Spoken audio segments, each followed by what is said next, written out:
Hello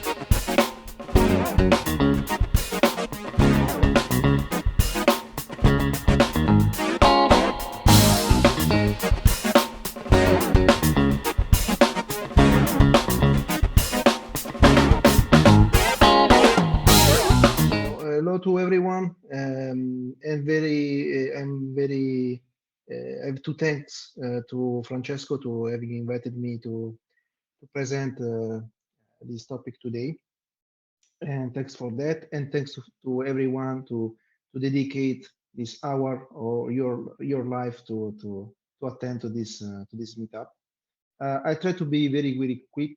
I think that it will take more or less 15 minutes the presentation, and we will have the space at the end for Q&A. Since we are not so much, if you want to interrupt me with questions, I think that it's good to, I mean, feel free to ask questions, to interrupt me if something is not clear. If you have also feedback, so your personal experiences, I mean, you can do it more easy peasy, let's say, more not less formal than usual, maybe. So every feedback or questions or inputs are welcome. So I'm Michele Pinto, and I prepared this slide in order to share with you what I'm doing today. Today I'm the head of engineering in Kensu. Kensu is an international company that has a product, a B2B product on data observability. And the fact is, what I would like to share is how an Italian software developer is today, I mean, is working today in this kind of company. And essentially, I'm shared a little bit my path. I started with studying at the university. I come from, I live in the north of Italy, but I come from the southeast, from Bari. And essentially I was interested in at that time, especially in software engineering and artificial intelligence. But then after the university, I focused more on software engineering, in banking and insurance. And then I had the first touch with the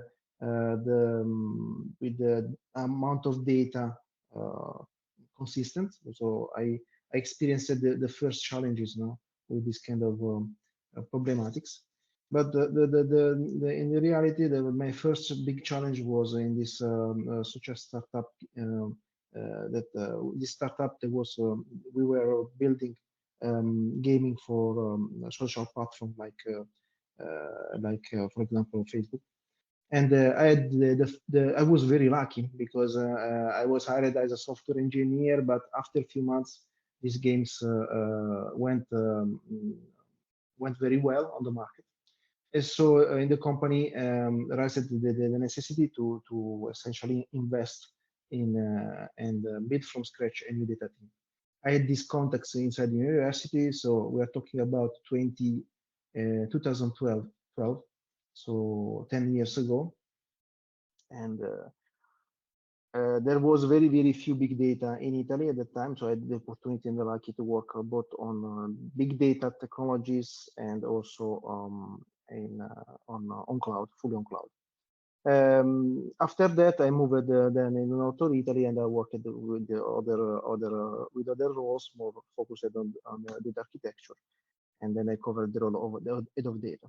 This is important to share because essentially I experienced the fact that these data teams in the last 10, 11 years did, especially in Italy.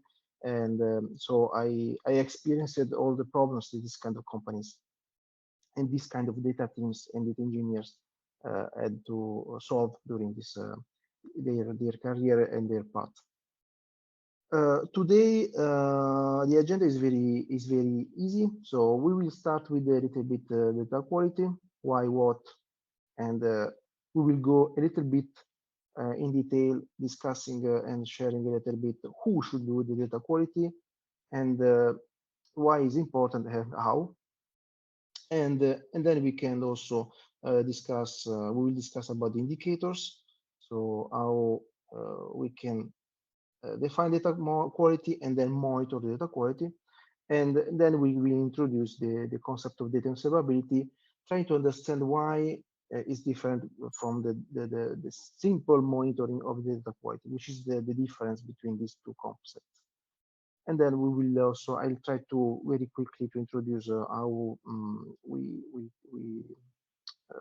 a method that we propose to our customers to introduce the data observability inside the organization. So, of course, the first question should be always this one. So, why is important the data quality? To be honest, data quality, linking this slide to the previous one, to my personal professional path career, data quality was not essentially the priority 10 years ago. And probably also a few years ago, it was not exactly the priority because for several reasons. For culture, because was a lot of teams, a lot of companies were lacking essentially totally the culture. So I mean, when we started building big data platform, and the first big data teams was for sure not a priority to think about the data quality, but to think about how to build the pillars, no, on before.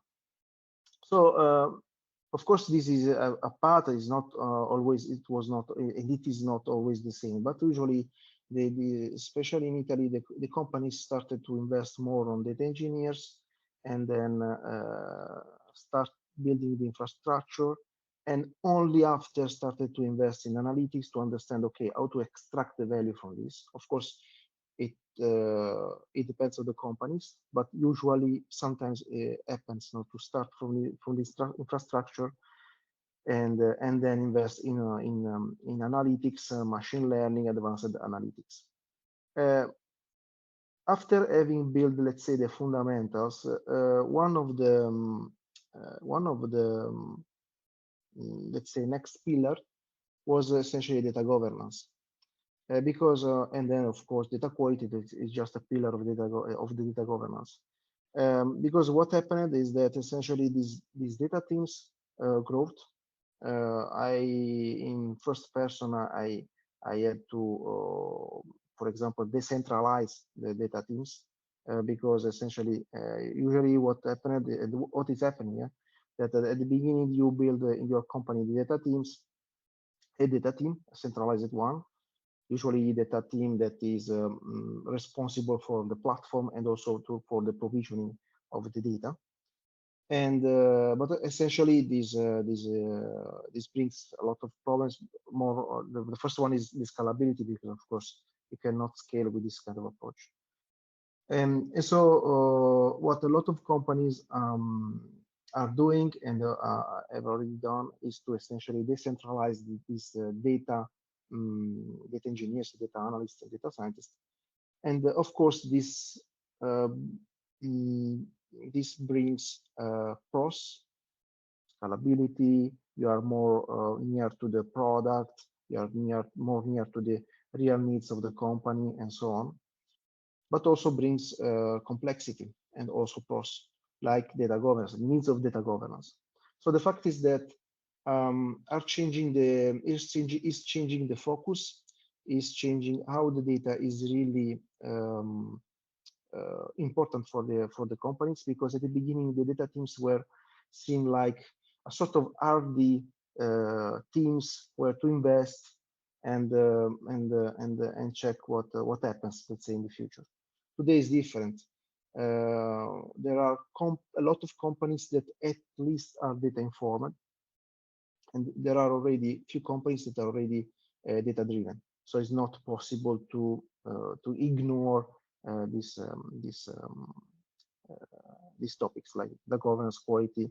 Now today it's popular to talk about data mesh, data products. So essentially everything is changing, and I see personally that one of the last step of this complex path, long path, but if we think about how much time it took, essentially, you can see that it's also short because everything, at least in Italy, started, let's say, not more than 11 years ago.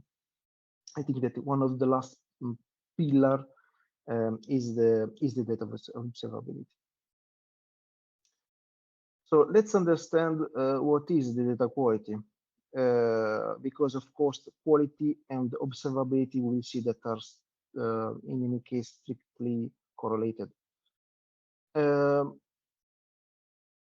We will see very quickly. So essentially, when we talk about data quality, in this case, I prepared a sort of so we can imagine a classic customer table, and then we will see which are the 7 dimensions that usually we have to consider when we talk about data quality.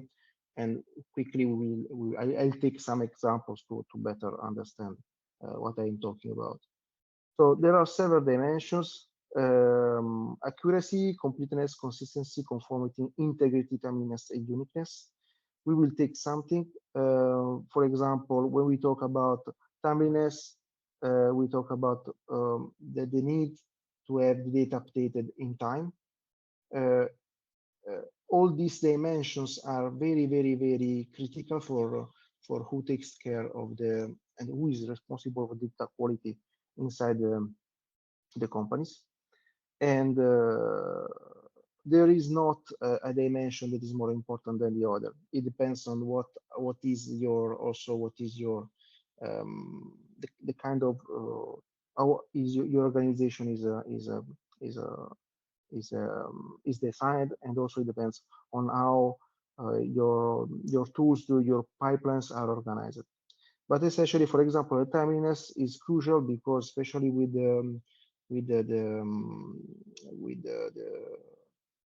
introduction of the real time analytics, it is now more and more important because we started with batches, and now moving since several years real time is becoming more important to have data updated on time.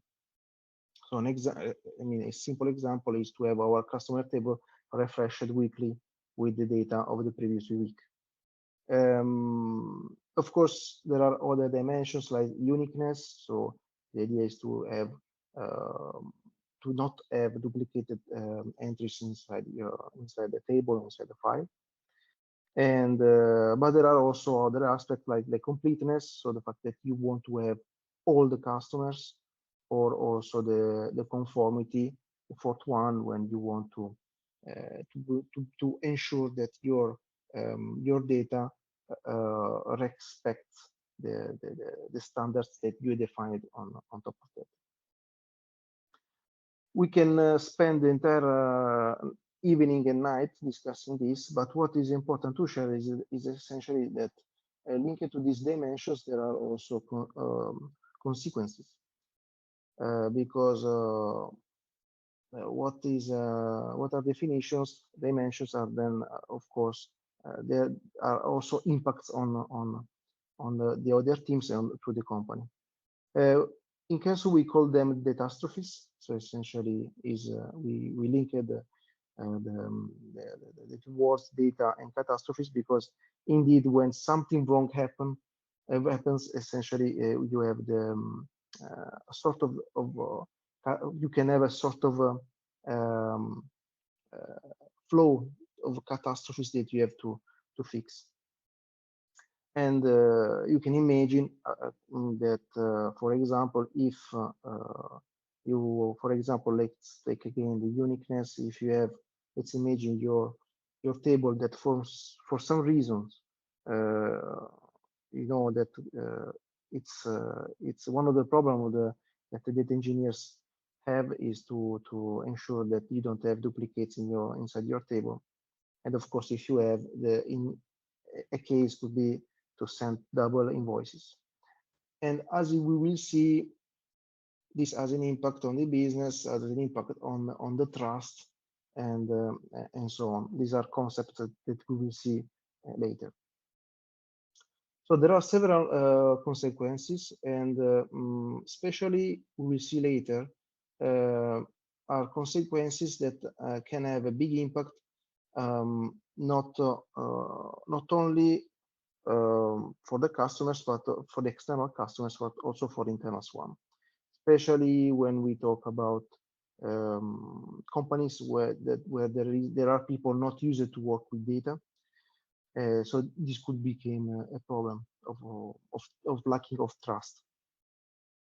Of course, there is also a business impact, because then we have to be concrete, to understand that today having everything automated, having machine learning models that automatically propose items to our customers, of course, everything must work as expected. And so these are the common, essentially, business impacts. But as I will explain later, also there are other aspects that that are important to be mentioned. So another point is who should be responsible of the data quality. So very quickly, we introduced the dimensions, the impacts, and why this is important. It's a question that I ask to you directly. In your opinion, because you can imagine that if you have data, so let's imagine to have a table. Usually there is someone that produces data for the table. Someone could be one or more, and someone that consumes data from that table, the same table. It could be only a single one or more consumers. Who is, in your opinion, that should take care of the data quality, and why? If you want to try.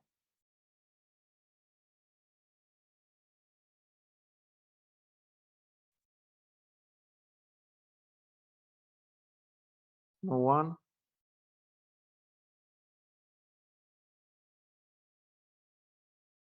Francesco, it's your turn.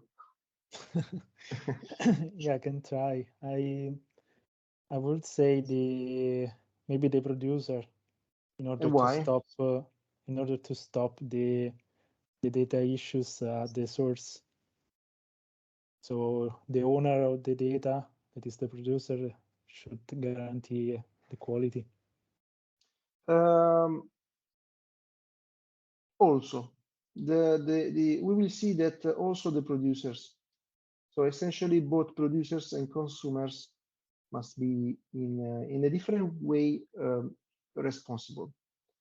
So And for me, yeah, I I don't trust in the producer. So as a consumer, I will check also the quality of the data. So in general, I'll keep I'll not trust both in the producer and consumer. So both should have some rule for data quality and check.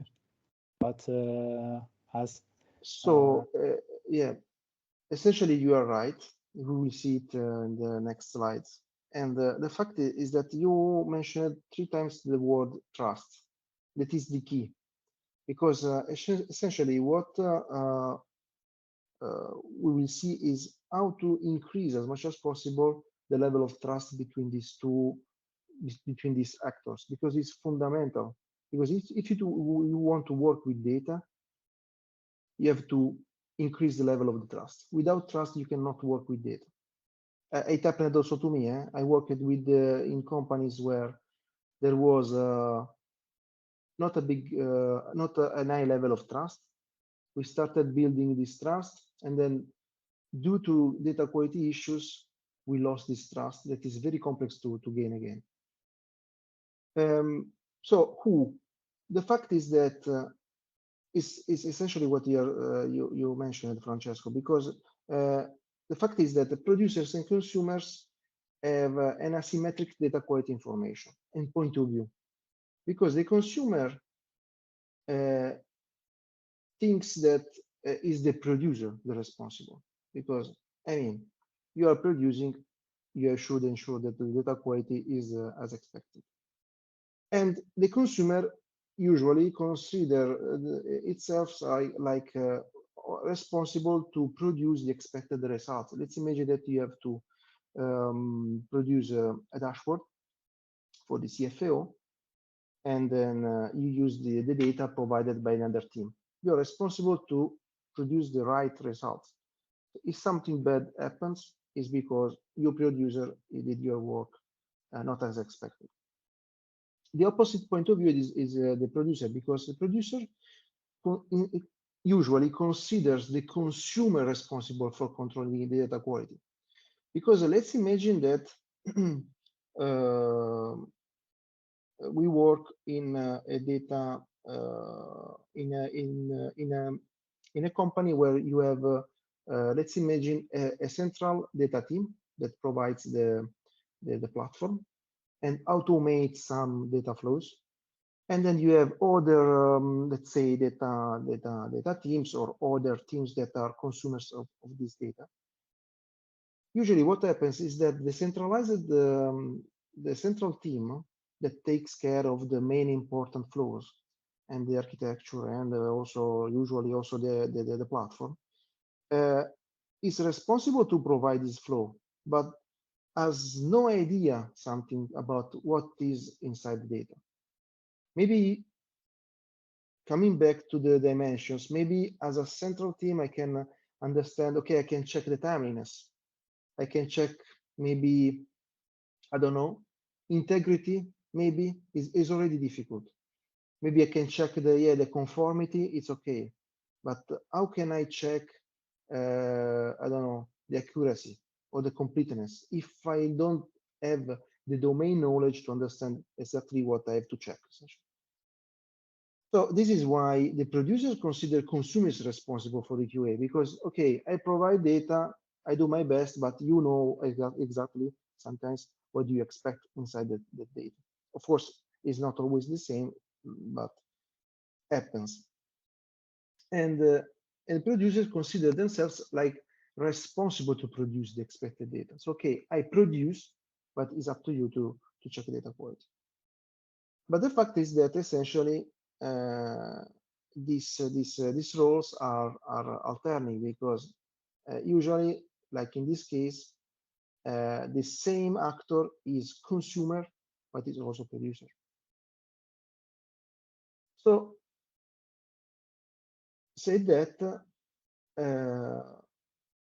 the fact is that it's trivial, but it's not trivial in the reality, is that essentially producers and consumers must agree about SLA, like what we do when you have to provide a service. When you buy, for example, on Amazon, I don't know, a service, there is an SLA that guarantees that, for example, the 99% of the time, the service is up and running. What you have to do when you are a producer, so from the consumer point of view, the solution is essentially to set the service level agreements. So, okay, I'm a team that consumes data from you, and usually what happens is that we define all the requirements, how the data must be prepared, the format, also sometimes the timing, the standards, all the rules, essentially the specifications. But what usually these teams don't do is to define the service level agreements. How can I, as a consumer, be protected by, take care of the data quality, be protected by possible data quality issues? Setting and defining and agreeing the service level agreement. So I define with my producer that essentially I set the right that level of agreement. So I expect that 99% of the time my data, my weekly report is prepared by Monday morning before the 9 a.m., for example. And so this essentially enhance the trust for the data for the consumers, and also increase the awareness about the expectations. So the producers are not there, okay, I provide my data, I respect the formats, okay, more or less everything is clear, but then it's up to the consumer to check the data quality. But of course, this was referred to the consumers. There is, as we know, another point of view. So how we can, for the producers, focus on this aspect, on data quality, because this SLAs is good if you have one consumer, because okay, I have to provide data to that consumer. I define an SLA, both agreed about the SLA. I have only to respect them. There is trust, visibility, and there is a clear overview of the expectations. The problem is that usually when you prepare data, you can have more than one consumer. The same table, the same file, the same report could be consumed by several consumers that can have, unfortunately, different criteria, different needs, and different constants. So what is important is that essentially, in that case, we have to set some objectives on the producer side. So what the producer must do is to set some service level objectives in order to say, okay, it's true that I have the service level agreement with that customer and also with that customer, but I also have to set some objectives on my side that essentially are transversally and generic to all the consumers. So this is why this sentence here is important. So the consumers perceive the data quality vertically. So, okay, I have this use case, my use case, to me, it's important to set the SLA for me. I'm not, of course, I'm not concerned about the rest. The producer point of view is different, is horizontally, because you have to essentially take care of the entire chain of your consumers. And we are talking about a sort of framework, because a framework where essentially we setting SLA and SLO. The idea is to grow, as I told already, the trust in setting, essentially raising and putting clear the expectations.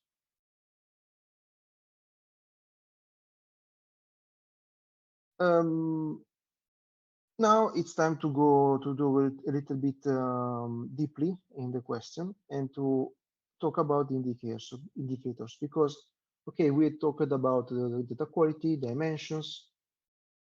I see a question, sorry, from Jay. Maybe I can answer. Is it essentially required for the producers and consumer to work closer together to both clarify, ensure, and advance quality together? So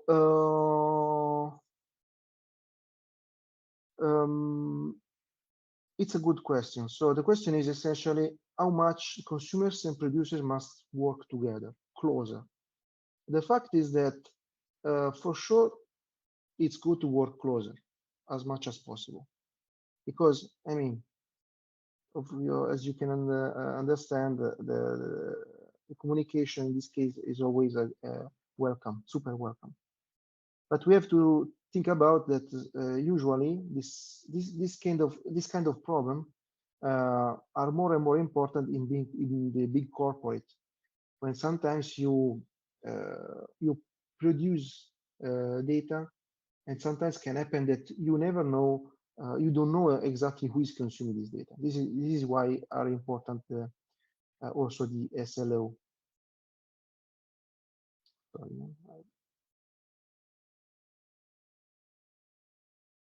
Yeah, so essentially that's the point. Of course, communication is welcome, but this framework, the framework must be resilient to the fact that this you can work also in big corporate way, where this problem is difficult to solve with the only with the communication itself. So, but thanks for the question, Jay. So the fact is that okay, we talked about SLA, SLO, but it's important also to set the service level indicators. So exactly which are the indicators to be used to be sure if we are respecting our agreements. And here you can see some examples. For example, we can see that I mean about the completeness. We can monitor the number of null values inside the column, or we regarding the timeliness, we can have other things, other kind of indicators that also, for example, the delay between when the data was expected and when it arrived, and so on. So a pillar, the pillars are the indicators and because you can set, for example, because the point is that we can also set an SLA. Okay, the 99% of the time, the data quality respects the agreement. Okay, but then you have to define some indicators in order to have something that is measurable and understandable from both the parts in order to avoid misunderstandings. So what is important? So why all this? So what is the pro about all this? The fact is that if we set SLA, SLO, and also the indicators that we can gather from, I mean, with queries, scripts. So there are several ways to, and I'll present this later to gather this metrics essentially. The fact is that consumers and producers, that sometimes usually are different teams, must have a non-subjective way to understand which is the level of data quality inside each data product, essentially. Because what happened in my career a lot of time is that usually you have someone write to you with a personal message or send an email saying, okay, the data is not good, please fix it because I have to send the report to the group.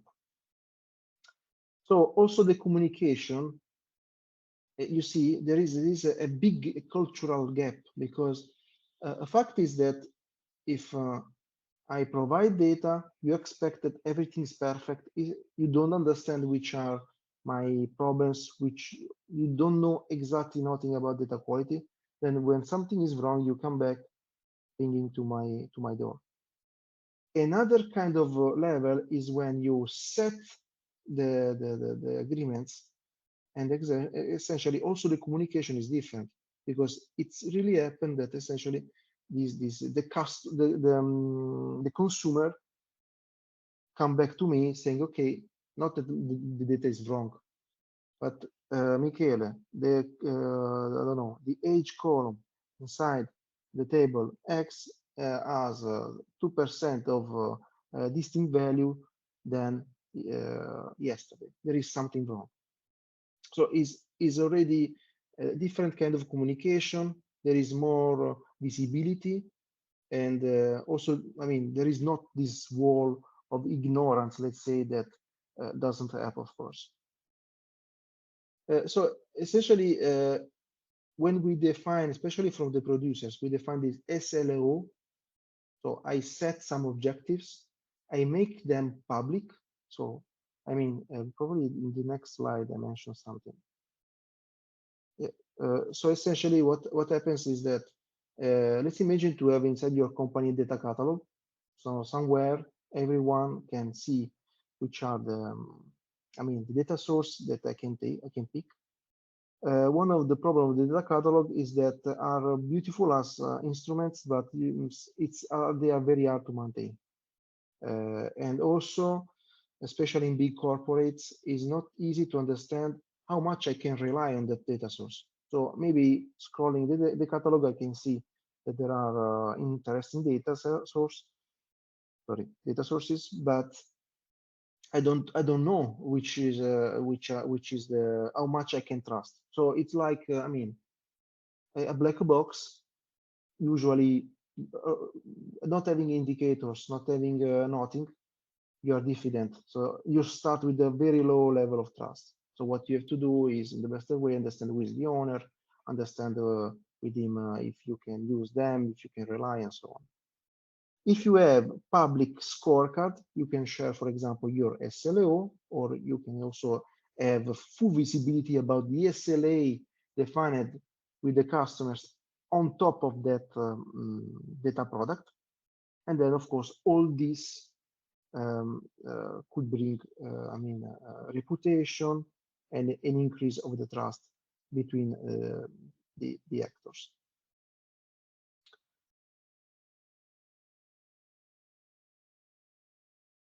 So now it's time to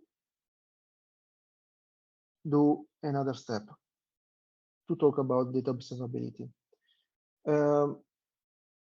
Usually, there is so also me. In my previous companies, I try to solve these problems. So the big problem of a data engineer is to, as we will see, there are no problems, but two challenges. Detect the data issues. So something is wrong, and then of course you have to understand what happened. And then we will see also later the second one.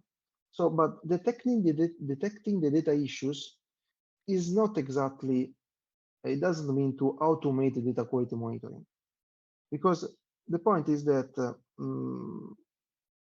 usually one of the usual approach that the companies follow is to because at the beginning you build data pipelines, products, and so on, platforms, and so on. And at a certain point, everyone is aware that data quality is a problem, and you have to take care. What happens usually is that I also did in the past, is that you try to build artisanal custom data quality products in order to monitor what is happening. The big problem about this, usually I see in my experience, I've seen two kind of problems. The big one is the timeliness, because let's see, for example, on the first arrow, this is the timeline of the data application. So you have an application that starts with several, with a not custom frequency.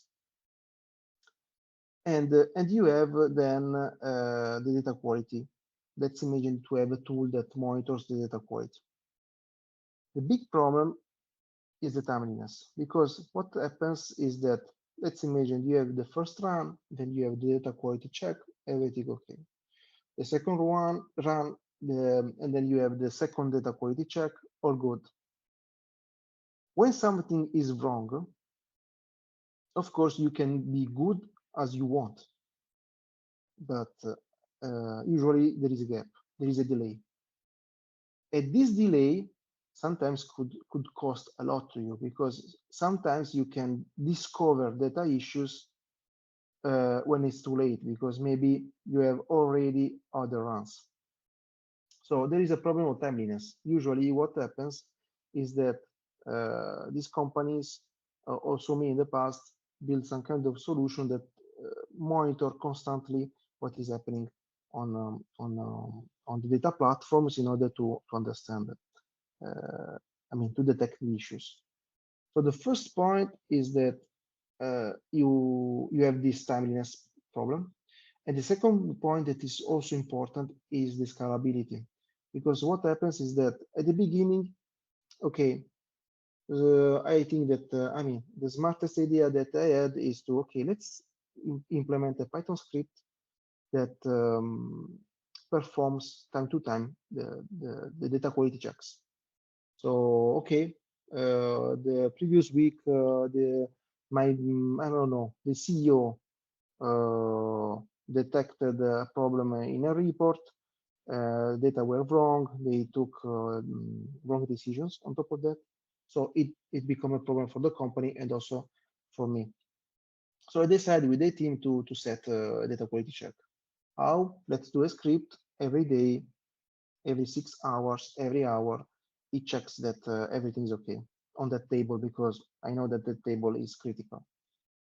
So I can start adding checks because I feel that it's the right thing to do. But what happens is that I can easily reach a scalability problem because, uh, for example, in a previous company, what happened is that we had to query tables with billions of rows. But of course, on the same table, you have to understand, you have to check you have to perform different checks. You have to perform different queries very heavy. So what happened that essentially the execution time of this process uh, mm, usually becomes more and more and more long. So it becomes a problem. It's a problem of scalability. It's not easy to scale from this point of view. Mm, Another problem I mean, the problem of the detection of data issue is really the real problem is to ensure the minimal mean time to detect the issue, because this is the real challenge. Is not to automate, but essentially is the final goal is to reduce the mean time to detect the issue, because it's essentially what is important is to fix it. So what is crucial is the synchronization between the indicators. What is crucial is to essentially uh, reduce the gap as much as possible between the data quality monitoring tool that you use and the data timeline. So in this case, or good or good, mm, I have an issue here. I discover it not later, but I discover it now. So to do this, I don't know if I added something. Yeah. Um, there are several ways to do this. And essentially, what is important is to understand that if you want to reduce as much as possible this gap, so the gap that we see here is 0, but usually is more large. The right way to reduce this gap, to have zero, to reduce to zero this gap, is to understand that essentially the problem is not the data, but the problem is inside the application that produces the data. Indeed, in one of my previous company, we with the team we understood this. What we did in the past is to essentially not perform the checks inside one single dedicated job, because at the beginning we had a single job that checked everything every I don't know 6 hours, for example. What it took, okay, yeah, it's good. I mean, it's better than nothing. But what we have to do is to check essentially inside the application what is happening. So inside the application, when I start, I have to check the quality of my of the data, of my data source that I'm reading as input. And also, I can also check the quality, you remember the SLO, about what I'm producing. Of course, it was another improvement, but it brings, of course, complexity. So the fact is that in any case, there is a shift, so a shift from the data to the application. What is important is that are the applications that are the root cause of the problems and not the data. Let's do a practical example. So how can we resolve the data issues? So how can we really understand which is the root of the problem? To do this, we need essentially there is a question sort of like a shift left testing principle, but more in terms of data validation, open, read, update, and write. Bingo. We will talk about it later, just in a few slides, but essentially, yes. Essentially, let's imagine to have a report, and on BigQuery, this is, an example of data sources linked together. So let's imagine that, okay, because what happens usually is that we monitor data source. Okay, I have, for example, a problem on this report that I have on top of BigQuery. So what I need to understand what happened, because let's imagine that I have a problem here. Usually I need lineage, so I need this information, the links between each data sources. I need low latency and data profiling. So I need to understand essentially to know the lineage as soon as possible. What I do, and I go back to the source data source to understand if there is something wrong there. I have to do the same for the second data source. I took an input, and so on until I detect that something is wrong. For example, here, because when we talk about data quality and data observability, we're not only talking about, especially with the data observability, we're not talking about only the data itself, but also about the metadata. So also if there is a change of definition, there is a change, a column that is lacking, a column that is renamed, a column that changed for example, I don't know, the type, and so on. So this is the classical approach. Okay, I have a problem on this call, on this data source. I go back to understand what happened. The fact is that then I have to understand how to fix. Okay, I detected that there is something wrong on Postgres, and then how can I go? Upstream. So I have to go back to BigQuery to understand how to fix it. There is another way to do this. The way is to put at the center the applications. So if I want to resolve data issues, reducing really the time to resolve, I need more information. I need the lineage as before, but I need the information about the applications. For example, the name, the repository, which is the version, which is exactly the execution that provided me wrong data, which is the environment also, because things can differ in different environments. And of course, also in this case, it's important to have low latency. So what happens is that essentially I need another overview. In this case, I need to know exactly which are the applications that are producing this data. And then I can go back and not going back to the data, but going back to the applications.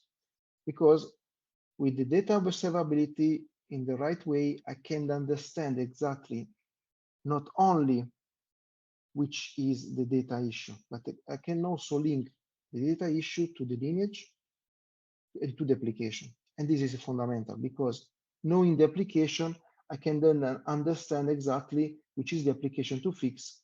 And if I have, at least any idempotent data pipeline, I can fix the root cause and then rebuild the entire pipeline. So now it's time to discuss about what Jay has anticipated, and we are now going to understand how to introduce all this in the organization. So it's already different years that we are working on these topics and discussing with the customers. A not trivial problem is that essentially, usually and often, there is a lack of knowledge about these topics. And when we go to the customers, we share essentially that we are able to gather all this information out of the box inside the application itself. So the fact is that for these companies, it's not easy to understand how to approach, how to start essentially. So during the years, we refined our message, our knowledge, and we have defined essentially the so-called data observability driven development, DOD. Essentially, we have recycled all the best practices from software engineering, and we have applied them to the data engineering essentially. I remember when I was at the beginning of when I started writing code, I was not a great software developer, honestly. And I remember that few colleagues were already passionate about testing. At that time, testing was something, yeah, it's something nice, cool. Yeah, it's also useful, but come on, let's think about the delivery.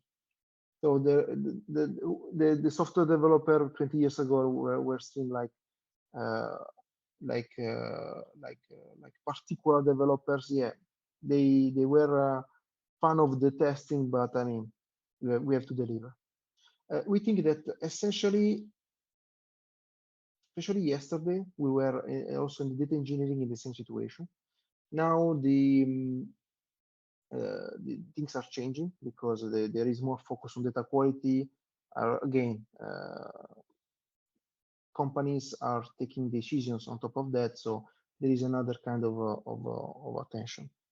But the idea essentially is to build data pipelines, ensuring that the data quality is essentially defined by default. So here, when you are writing your data pipeline, you know essentially exactly which are the expectations because you set this SLA, this technical specification, the functional specifications, the SLO indicators and everything. You know exactly what you have to do and which are the expectations from the customers and which are the expectations, the objectives that your team set on that data. Now you can talk about data mesh, data product, because now you are doing the things properly. And essentially, this is it, our approach is to what we do is to essentially in Kensu we provide to our users and to our customers some agents that you can install and include. Let's imagine some libraries you can include in your code base, and out of the box, these libraries are able to produce all this information without any effort. So essentially, what we do with DOD is to is like what you do with the test-driven development. So you write your tests, and then on top of that, you write your code. And your test is with your code everywhere, in your localhost, when you deploy the first time your software on develop, when you go in QA, pre-production, and production, every time. And the same is for the data observability driven development. You set your SLA, you define your SLA, your SLO, and you define then your indicators, and you put your indicators by design inside your application. And essentially, we have this essentially we have data observability. So we have full control of what is happening on our pipelines during the full life cycle of our application, from the continuous integration, continuous delivery, and also the continuous validation. This is last slide. So essentially what happens is what I anticipated. So let's imagine that I'm writing my job. It's a new job. And let's think about a simple check. For some reason, I would like that I cannot have more than, let's imagine 10 rows with age with null values. So it's a simple check. So I cannot have more than 10 rows with no value in the age column. I can set this check inside my local app, for example, or on develop, and I can run my test against some sample data. If the check passes, I can go, for example, on the QA environment and so on. So the data observability becomes by design the entire flow during the continuous integration, development, and also validation, because I continuously validate what is happening in production, because every time the application starts, I send metrics, I send data, and I can monitor what essentially is happening. And that's all.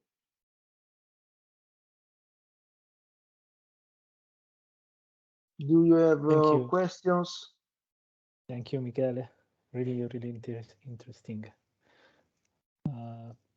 So, some of you has other questions? Or okay. In the meanwhile, from my point of view, your presentation was really nice, and it's really important what you've shown, and I hope that there is another Jay enjoyed the meetup. Thanks.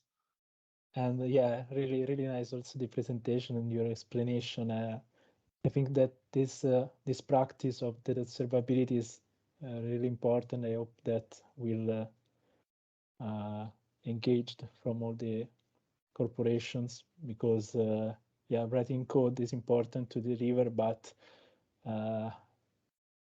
most of the time, if something changed on the source or something like that, if you don't write something to monitor the issues and something like that, okay, the code in general works, but in that particular cases, when we have the issues, you can spend weeks in order to find that. Yeah, so, in order to find, also in order to fix the data after. Yeah. That's another the point of view of the problem here, because fixing data sometimes is very painful and expensive. Finding the issue, and then with, as you have shown, linking the application to the flow, this is really helpful.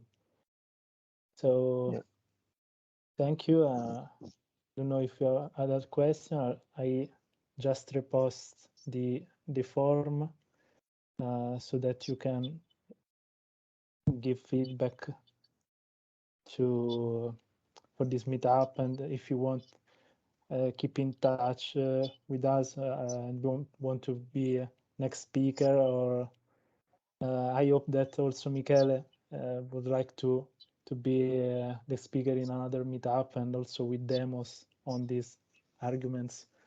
Yeah, would be really nice. So thank you, guys. See you next. Thank you very much. See you. Bye. Bye.